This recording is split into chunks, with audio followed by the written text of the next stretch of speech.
Police വന്ന് ആൽവിന്റെ body പുറത്തേക്ക് കൊണ്ടുവന്നപ്പോഴേക്കും എബിനും George കുട്ടിയും കൂടെ തന്നെ ഉണ്ടായിരുന്നു. പോസ്റ്റ്മോർട്ടം കഴിഞ്ഞ് ബോഡി ജോർജ് കുട്ടിയുടെ വീട്ടിലേക്ക് കൊണ്ടുപോയി. വിപിൻ വിവരമറിഞ്ഞ് വീട്ടിലേക്കെത്തി. കൂടെ അഞ്ജലിയും ഉണ്ടായിരുന്നു. മുരളി വക്കീൽ അല്പം വൈകിയാണ് വന്നത്. ആൽവിനെ കൊണ്ടുവരുമ്പോൾ കൂടെ വർഗീസുമുണ്ടായിരുന്നു. വൈകുന്നേരത്തോടെ പള്ളിയിൽ അടക്കം കഴിഞ്ഞ് എല്ലാവരും തിരിച്ചുപോയി. എബിൻ ആകെ തകർന്നിരിക്കുകയായിരുന്നു. ജോർജ് കുട്ടി മുറിയിൽ തന്നെ ഇരുന്നു. എബിൻ മെല്ലെ ആൽവിന്റെ മുറിയിലേക്ക് പോയി. അവൻ കിടന്ന കിടക്കയിൽ കിടന്നു. ഒരു തുള്ളി കണ്ണീർ ആ കിടക്കയിലേക്ക് വീണു. കുറച്ചുനേരം അവിടെ തന്നെ ഇരുന്നു. അപ്പോഴായിരുന്നു ചുവരിൽ തൂക്കിയ ആശുപത്രിയുടെ ചിത്രം കണ്ടത്.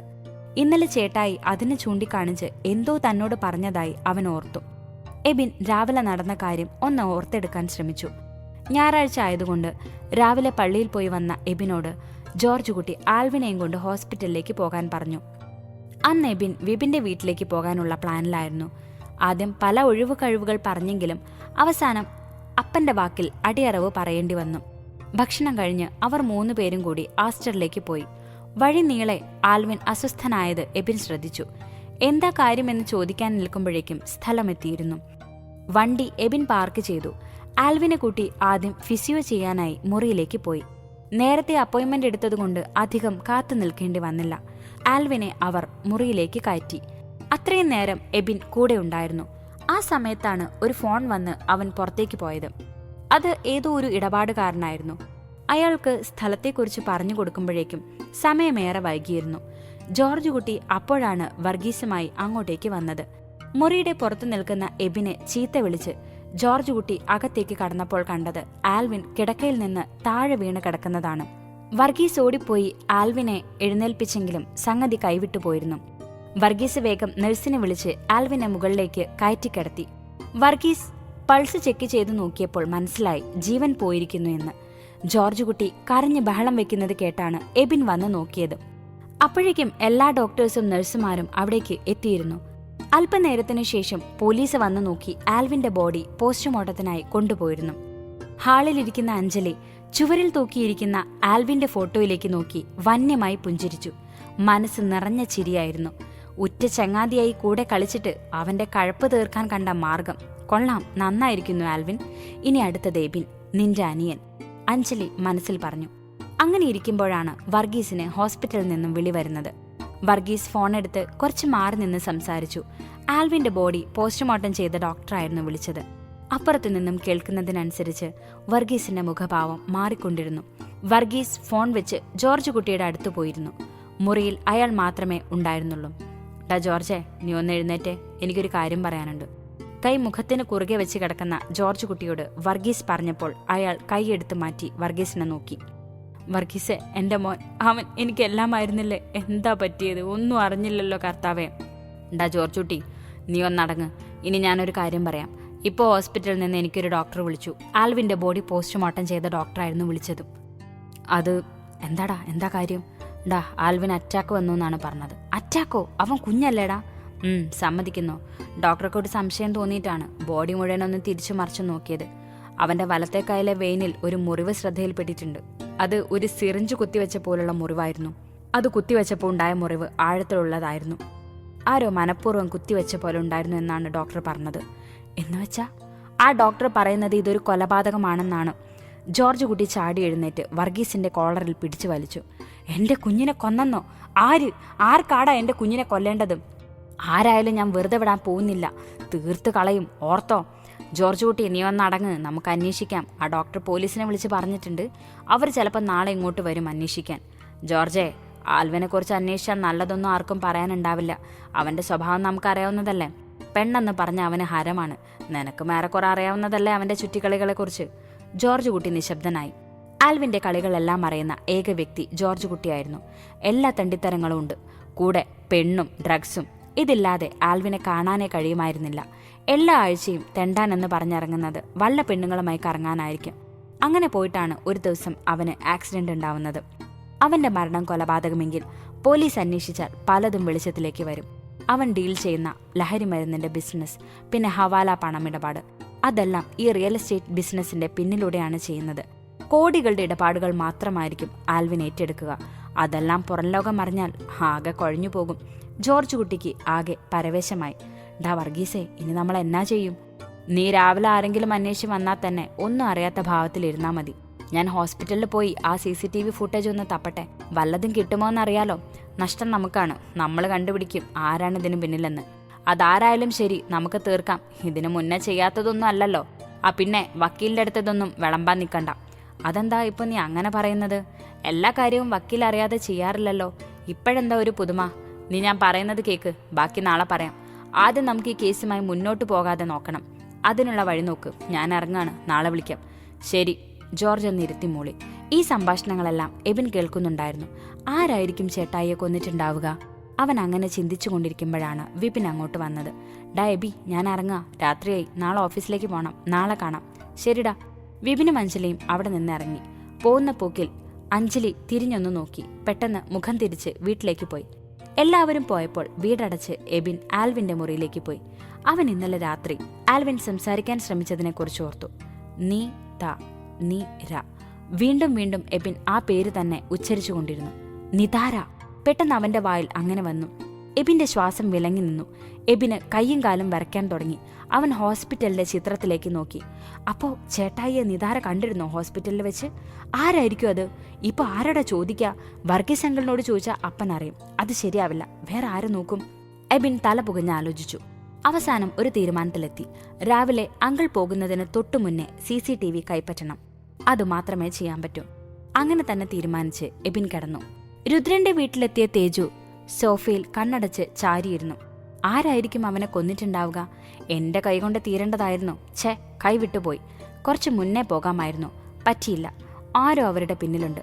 അതാരായിരിക്കും? ഇനി അഞ്ജലി ആയിരിക്കുമോ?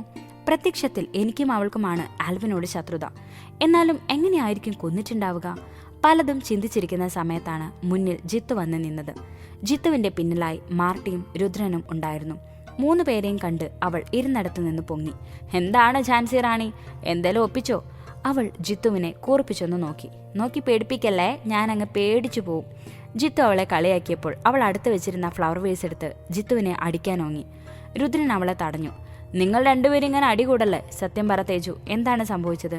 ചേട്ടാ, ഞങ്ങൾ അവിടെ പോയി എന്നുള്ളത് നേരാണ്. ഈ മാർട്ടിയുടെ ഭാര്യ അതേ ഹോസ്പിറ്റലല്ലേ വർക്ക് ചെയ്യുന്നത്. അപ്പൊ ആ പേരിൽ അവിടെ കയറാമെന്നാണ് കരുതിയത്. റെയ്ന ഡോക്ടറുടെ ക്യാബിന്റെ അടുത്താണ് ഫിസിയോ ചെയ്യുന്ന മുറി. അപ്പൊ കാര്യം എളുപ്പമായില്ലേ?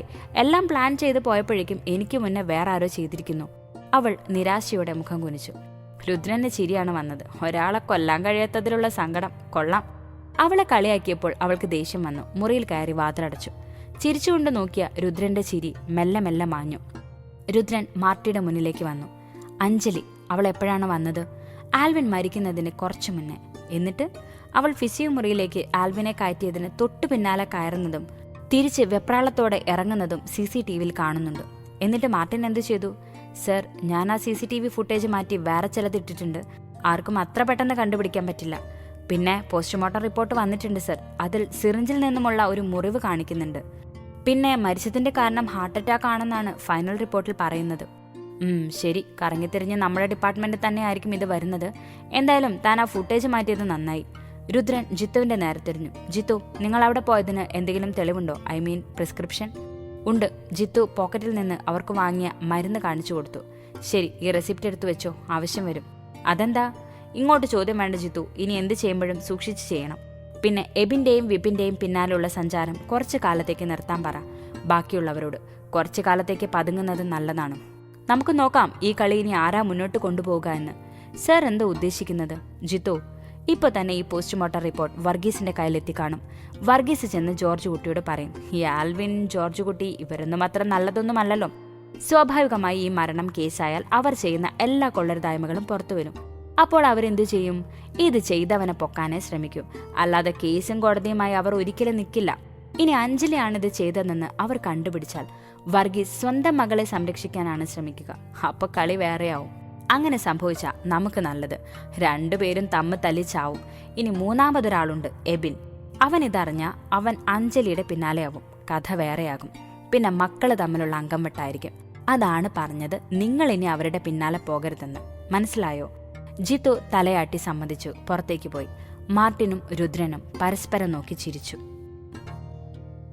മാർട്ടിൻ, സർ, നമ്മൾ വിചാരിച്ച പോലെ അല്ലല്ലോ കാര്യങ്ങൾ പോകുന്നത്. എന്താ സർ?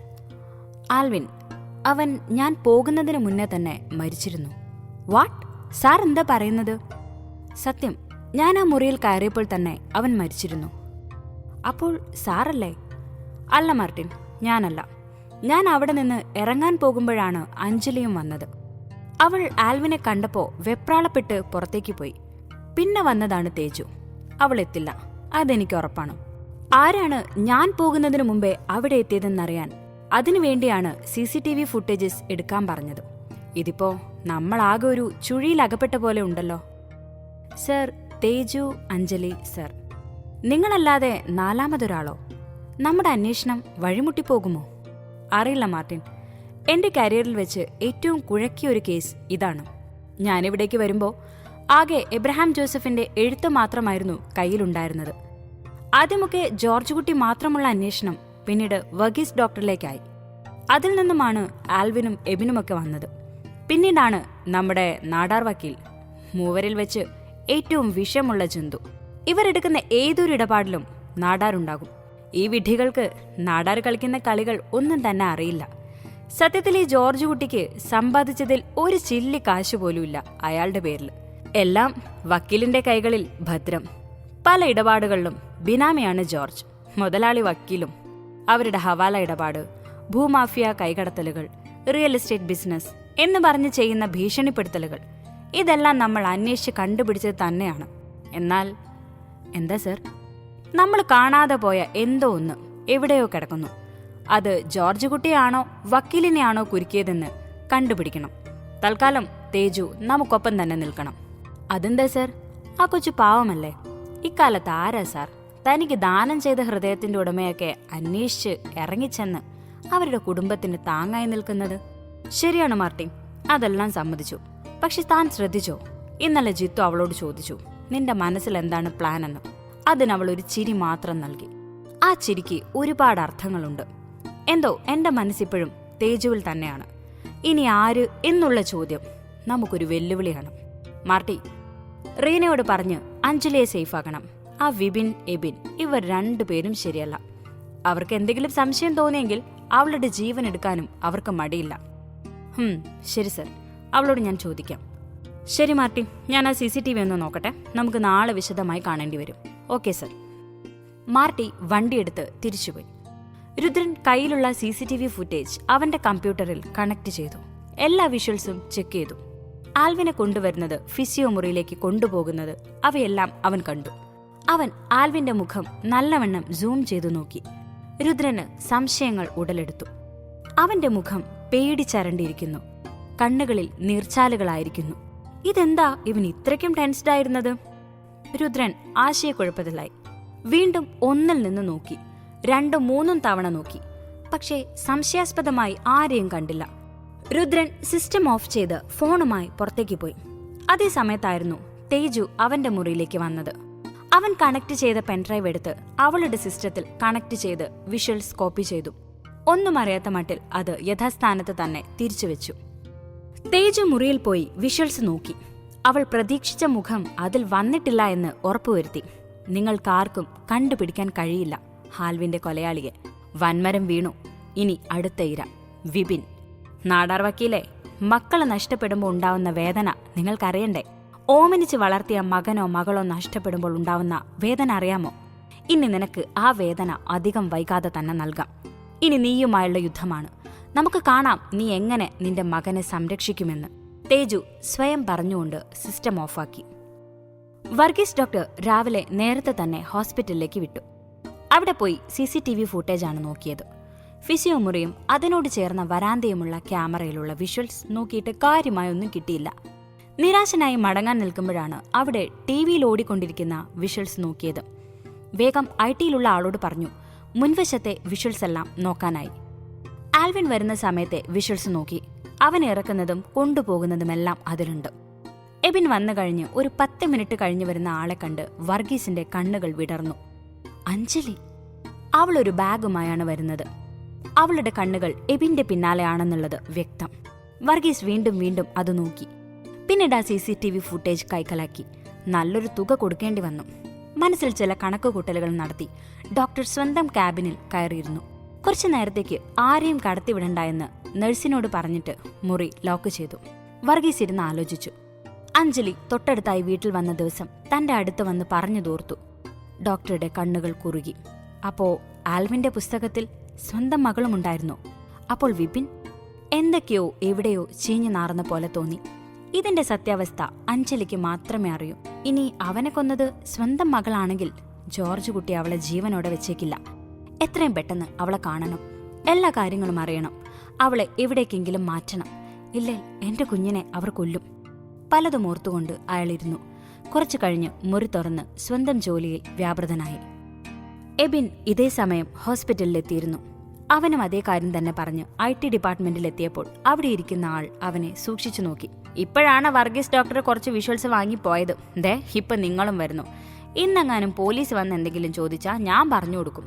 എബിന് അയാളുടെ വർത്തമാനം കേട്ട് കലി കയറി. ആവശ്യം തന്റേതായതുകൊണ്ട് ഒന്നും പറയാതെ അയാളോട് അപേക്ഷിച്ചു. സുഹൃത്തെ, ഒരു ഉപകാരമല്ല ചോദിച്ചുള്ളൂ. വർഗീസ് ഡോക്ടർക്ക് കൊടുത്തതിന്റെ കോപ്പി ഉണ്ടാവുമല്ലോ കയ്യിൽ, അത് നോക്കാം. പിന്നെ ഒരു സംശയത്തിന്റെ പേരിലാണ് വന്നത്. തൽക്കാലം നിങ്ങൾ വേറെ ആരെടുത്തും ഇക്കാര്യം പറയണ്ട. നിങ്ങൾ എനിക്ക് ഡൗൺലോഡ് ചെയ്ത് തരികയൊന്നും വേണ്ട, മറിച്ച് കാണിച്ചു തന്നാൽ മാത്രം മതി. ശരി. അയാളിരുന്ന് ആദ്യം വർഗീസിനെ കാണിച്ചു കൊടുത്തതുപോലെ തന്നെ ഫിസിയോ മുറിയിലെ വിഷ്വൽസ് കാണിച്ചു കൊടുത്തു. അതിൽ കാര്യമായി ഒന്നുമുണ്ടായില്ല. ഫ്രണ്ടിലെ വിഷ്വൽസ് കാണിച്ചു കൊടുത്തപ്പോഴാണ് അവൻ 3 പേരെ കണ്ടത്. ഒന്ന് അഞ്ജലി, മറ്റൊന്ന് ജിത്തു, കൂടെ ഒരു പെൺകുട്ടിയും. വിപിൻ പറഞ്ഞ പെൺകുട്ടി ജിത്തുവിന്റെ വീട്ടിലല്ലേ ഉള്ളത്? ഇനി അവളെങ്ങാനും ആകുമോ? എന്തായാലും വിപിനോട് പറയാം. ഇവളിവിടെ വെറുതെ വന്നതാണെങ്കിൽ ഉറപ്പിക്കാം ചേട്ടായിയുടെ മരണത്തിന് പിന്നിൽ ഇവളാണ് എന്നുള്ളത്. അയാൾക്കൊരു കെട്ട് പണം കൊടുത്തതിന്റെ ശേഷം അവൻ വന്ന കാര്യം ആരോടും പറയരുത് എന്നും പറഞ്ഞ് അവൻ പുറത്തേക്കിറങ്ങി. വീട്ടിലേക്ക് പോകുന്ന വഴിയിൽ വിപിനോട് കാര്യം പറയാനും മറന്നില്ല. ഡാ, എന്തായാലും തേജുവിന്റെ അടുത്ത് ചോദിക്കട്ടെ അവൾ പോയിരുന്നുവെന്ന്. നോണ പറഞ്ഞാൽ നമുക്ക് മനസ്സിലാക്കാൻ നമ്മുടെ പിന്നിൽ അവളാണെന്ന്. അവളിവിടെ ഉണ്ട്, ചോദിക്കട്ടെ. പിന്നെ അഞ്ജലി, അവൾ അന്ന് എന്നോട് പറഞ്ഞിരുന്നു അവളുടെ കൂട്ടുകാരി അവിടെ ഉണ്ടെന്ന്, അവളെ കാണാൻ പോവാണെന്ന്. അതുകൊണ്ട് അവളെ സംശയിക്കാൻ പറ്റില്ലല്ലോ. നീ അങ്ങനെയൊന്നും പറയണ്ട.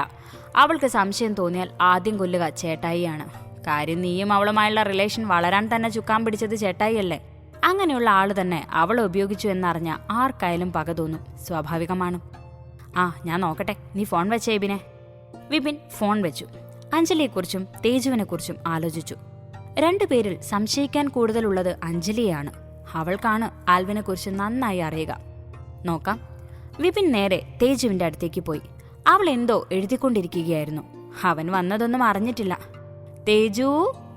വിപിൻ നീട്ടി വിളിച്ചപ്പോ അവളെ തലപൊക്കി. എന്താ സർ? ഒരു കാര്യം ചോദിക്കാൻ വേണ്ടി വന്നതാ. താൻ താമസിക്കുന്നത് സ്വന്തം ചേട്ടന്റെ കൂടെയാണെന്നല്ലേ പറഞ്ഞത്? അപ്പോൾ ഈ ജിത്തുവുമായി എങ്ങനെ പരിചയം? ഇന്നലെ ബൈക്കിൽ പോകുന്നത് കണ്ടു. അവൾ അവനെ ഒന്ന് ചൂഴ്ന്നു നോക്കി. സാറിന് ഞാൻ ആരുടെയെങ്കിലും കൂടെ പോയാ എന്തെങ്കിലും പ്രശ്നമുണ്ടോ? ഇങ്ങനെ ഓരോ ദിവസവും വന്ന് ചോദിക്കുന്നുണ്ടല്ലോ. തേജുവിന് അവന്റെ ചോദ്യം ഇഷ്ടപ്പെടാത്ത രീതിയിൽ മറുപടി കൊടുത്തു. വിപിനും ദേഷ്യം വന്നു തുടങ്ങിയിരുന്നു. അറിയേണ്ടത് തന്റെ ആവശ്യമായതുകൊണ്ട് അവൻ അടങ്ങി നിന്നു. തേജു, ഒരു ഓഫീസിൽ ഒരുമിച്ച് വർക്ക് ചെയ്യുന്നവരാണ് നമ്മൾ, അതുകൊണ്ട് ചോദിക്കുന്നതാണ്. പറയാൻ പറ്റുന്നില്ലെങ്കിൽ വേണ്ട. അവൻ തിരിഞ്ഞു പോകാൻ നിന്നപ്പോഴാണ് അവൾക്ക് അവന്റെ ആഗമനോദ്ദേശം മനസ്സിലായത്. പെട്ടെന്ന് അവനെ തിരിച്ചു വിളിച്ചു.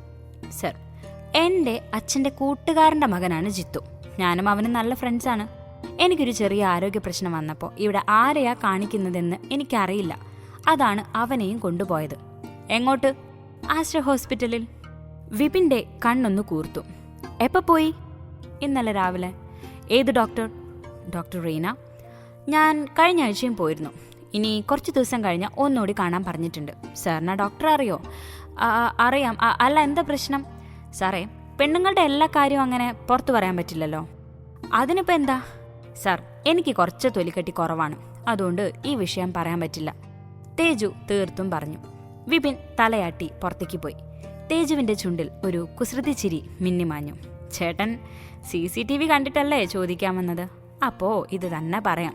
ചേട്ടൻ കുറച്ചൊന്ന് കറങ്ങ്, അവസാനം എന്റെ മുന്നിൽ തന്നെ വന്നു നിൽക്കും. അപ്പോൾ അറിയാം ഇത്രയും കളികൾ എന്തിനാണ് കളിച്ചതെന്ന്. ഗൂഢമായി മനസ്സിൽ മന്ത്രിച്ചുകൊണ്ട് തേജു ജോലികൾ ചെയ്യാൻ തുടങ്ങി. വിപിൻ തന്റെ ക്യാബിനിൽ വന്ന് എബിനെ വിളിച്ച് കാര്യം പറഞ്ഞു. ഡാ, നമുക്ക് നോക്കാം. ആദ്യം അവള് പറഞ്ഞത് സത്യമാണോ എന്നറിയണം. അതിനുശേഷം അഞ്ജലിയെ കൈകാര്യം ചെയ്യാം. പിന്നെ അഞ്ജലിയെ ഒന്ന് കണ്ണുവെച്ചോ. എനിക്ക് അവളെയാണ് സംശയം. നീ പറയുന്ന ഈ തേജുവിന് പറയത്തക്ക ബാക്ക്ഗ്രൗണ്ട് ഒന്നും തന്നെ ഇല്ല. എന്നാ അഞ്ജലി അങ്ങനെയല്ല. നിന്റെയും ചേട്ടായിയുടെയും കാര്യങ്ങളെല്ലാം അറിയാം. അതുകൊണ്ട് തന്നെ എനിക്ക് അവളെയാണ് കൂടുതൽ സംശയം. അല്ല, അവൾ എന്തും പറഞ്ഞിട്ടാ വീട്ടിൽ നിന്ന് ഇറങ്ങിയത്? അതെടാ, നീ കടന്ന ബബ പഠിക്കല്ലേ, കാര്യം പറ. ഡാ, അവളിപ്പോൾ പുറത്തേക്ക് പോകുന്നതൊന്നും ഞാൻ അറിയാറില്ല. അന്ന് ഞായറാഴ്ച ആയതുകൊണ്ട് അവൾ പള്ളിയിലേക്ക് പോയതാവും എന്ന് കരുതി. നന്നായി, ഗാമുകൻ അറിയില്ലേ, പിന്നെ വേറെ ആർക്കാടാ അറിയാ.